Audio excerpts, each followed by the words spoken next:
2 million in the bank. They probably don't need it all for cash flow reasons. And so I do think that investing versus saving is misunderstood. To go back to your original question, I think investing is much more important. I made the mistake of being a saver when I was young because, the fear that, all of that stuff meant I was super risk averse. And I was an investment banker. I was investing, but I didn't. So I made money from being in that industry.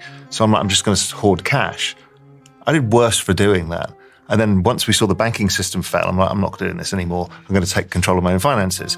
So the same is true of a business. That they're generating cash, they shouldn't be sitting on a massively large amount of cash, but some liquid investments, I think, massively help because you're going to make your cash grow for you and your shareholders.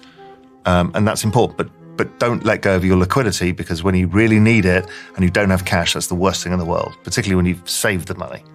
So in your business bank account for Real Vision, do you put some of the money into crypto?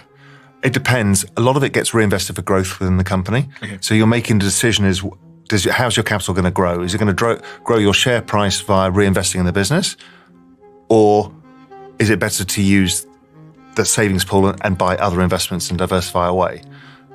That really depends on your business, where it is in the growth cycle. But if you're like a cash generating, regular non-growth style business, then you're going to be generating cash.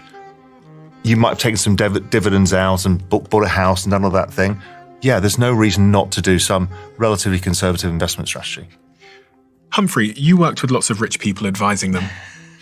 What is it that rich people know that the average person doesn't know as it relates to money?